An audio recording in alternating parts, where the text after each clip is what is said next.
commence en parlant de politique. C'était un secret de polichinelle qu'on allait annoncer une candidature dans Charlebourg, celle de Marie-Josée Morancy. Marie-Josée Morancy, il faut dire qu'elle était présidente de la Chambre de commerce de Lévis. C'était une partisane parmi les plus ferventes du troisième lien. Félix-Antoine, est-ce qu'elle va continuer d'appuyer et de défendre le projet sur la Rive-Nord maintenant? Comme tu l'as dit, on le savait déjà depuis quelques jours que Marie-Josée Morancy allait remplacer Jonathan Julien. Ouais. Évidemment, à Charlebourg, on le sait qu'il ne se représente pas. Et c'est objectivement vrai que le troisième lien, c'est le dossier qui lui a donné le plus de notoriété dans la grande région de Québec. Certainement, en tout cas, sur la Rive-Sud, le sujet dont elle se fait le plus parler lorsqu'elle se fait aborder. Mais maintenant, on est dans Charlebourg, on est très loin du fleuve. Est-ce que c'est encore un sujet sur lequel elle va mettre de l'énergie?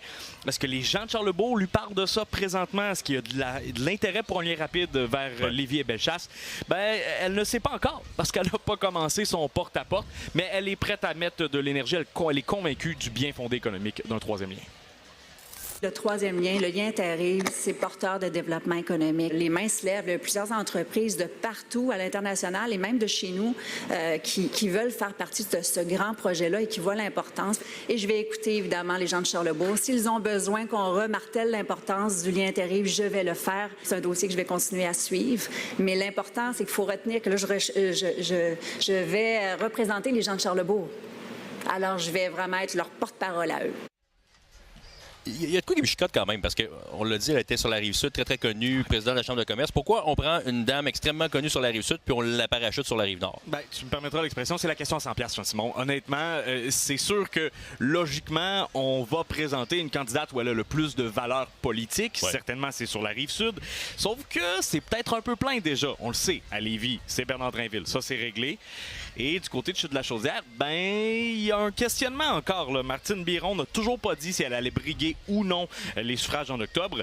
Donc, est-ce qu'elle est prise à revenir vers Charlebourg parce que Martine Biron voudrait revenir, mais ne l'a pas encore annoncé?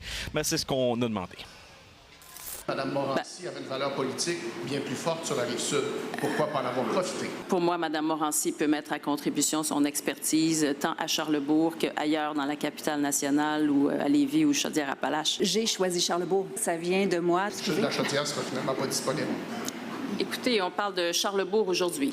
Pour ce qui est des chutes de la Chaudière, je vais faire mes annonces en temps et lieu. Et c'est pas le temps, c'est pas le lieu. Là, c'est la journée de Marie-Josée.